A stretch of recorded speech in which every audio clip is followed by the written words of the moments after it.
you guys have any faith in the idea that there is actually measurable inflation? Because is it reasonable?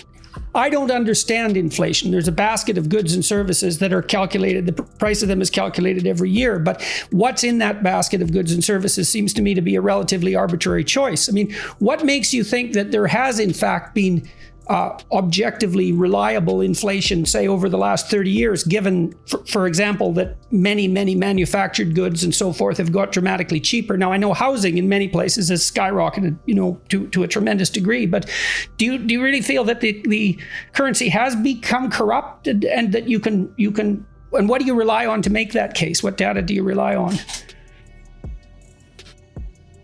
I could jump in here, I think. I would say unquestionably, debasement of the currency, it is an arbitrary harvesting of the economic surplus a productive free market economy is creating. So as an economy gets more efficient, it generates more wealth that's passed back into to market actors in the form of declining prices.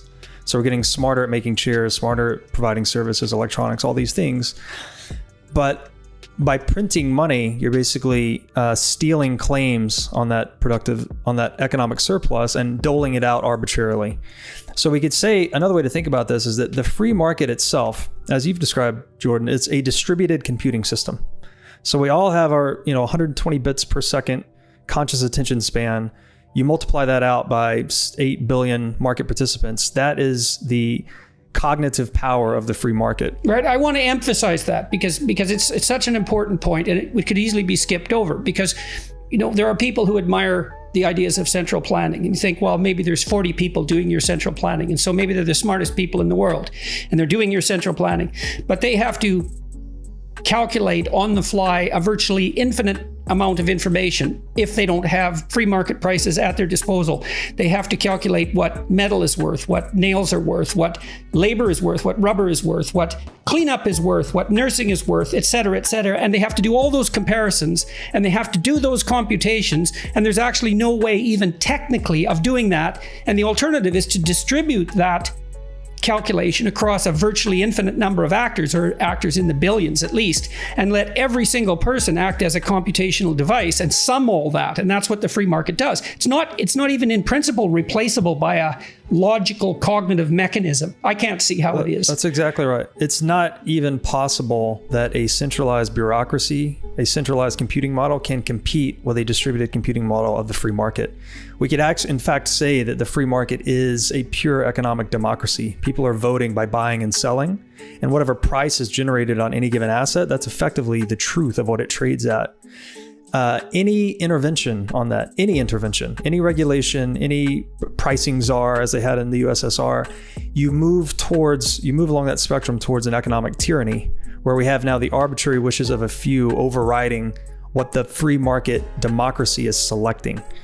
My understanding was that the 2008 crisis was fundamentally produced by a technological revolution. And the technological revolution was something like the realization that you could take investments of a certain risk level, mortgages, let's say, substandard mortgages, and by bundling them together in huge tranches, in huge groups, you could quantify the risk. And as a consequence of quantifying the risk, you could make the group of investments more valuable than they would be as the sum of the individual investments, which I thought was a brilliant innovation. And so now these companies, banks, traded these huge tranches of subprime mortgages because they could quantify the risk. And that means that could be accounted for financially. And so the risk was ameliorated. And the flaw was, well, no one realized that doing so en masse would increase the probability that housing prices would become correlated across time, across huge geographical regions, for example, across the entire United States. And so the housing market could collapse all at once. But you could make the case that was actually a flaw in the free market computing prowess, because a technological innovation came along, warped the entire system, and then what had to happen was the political system had to rescue it. And so I watched that and I thought, well, was the political system embedded in the economic system? which is, I think, the argument you guys are fundamentally making, or is the economic system embedded in the political system? And what's wrong with my analysis of what happened in 2008? Wasn't it the case that the market was rescued by the political actors? Is that incorrect? It's the arsonist putting out the fire. Sorry, go ahead, Rob. Yeah. No, I could start, and you guys feel free to jump in. So I would first encourage you to look into what's called the Eurodollar system, which is essentially this. We control the pyramid scheme in the U.S., the domestic dollar supply, but there's this offshore derivative system where everyone's trying to peg the dollars that the central bank doesn't control. That's actually been considered to be at the root of the 2008 crisis, and then this was kind of a cover story. But if we just get back to error, so we could say risk is error, right? So there was this embedded risk that we thought we had calculated and contained, but what was actually happening is because we have centrally planned money, it's pushing hidden risk into the economy, right? Because the free market distributed intelligence being defined as error correction, it's mitigated by the central planning of money.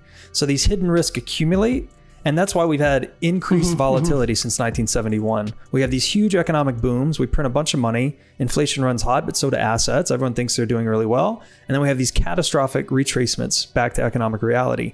And actually, that's because incremental reaction to risk is not being implemented. That's what you'd expect, right? We're diverging perceptions from reality, effectively. So even the correction in March 2020, that was the sharpest liquidity collapse in the history of markets. It was faster than 1929. So we would expect, as more fiat currency, which is artificial liquidity, is pumped into the system, it's further distorting this economic perceptual faculty and creates even more volatile boom and bust. This is the Austrian business cycle theory in a nutshell.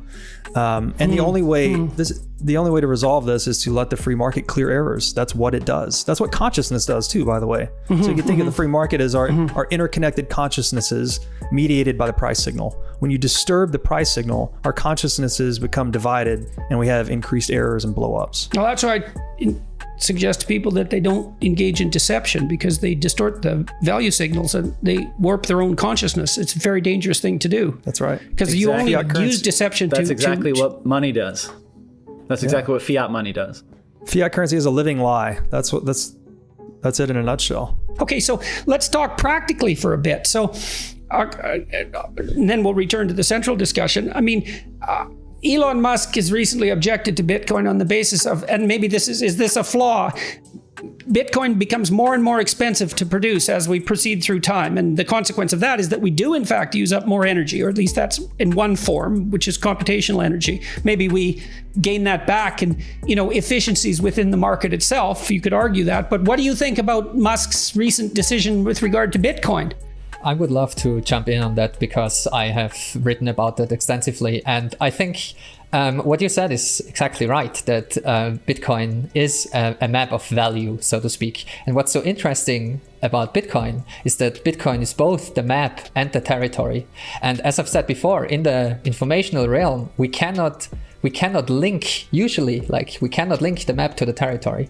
You cannot do it. Like if you have something in the real world, writing something down about it, you will always have to trust the person that wrote it down. And what's so ingenious in the world of Bitcoin is Bitcoin uses the only thing you can do with information, which is to transform it, to anchor it to the real world. So this is what proof of work does. That's what the energy expenditure is for. And the energy is used for various things. So it's used to secure the system. It's used to distribute new coins. It's used to make sure that the history becomes incorruptible. So it also secures the past. So it does a couple of things. It also makes sure, it even decentralizes time itself, which sounds kind of weird, but it's very hard to keep a decentralized system synchronous because of relativity and other effects. So if you wouldn't have something like physical proof of work, you would need to trust a central authority in terms of time, because the order of things, like the order of transactions, needs an absolute order of time. And all these things combined are solved by the proof of work system that Satoshi Nakamoto introduced. And so the energy expenditure, the basic question becomes, once you realize that, the basic question becomes, is it worth it?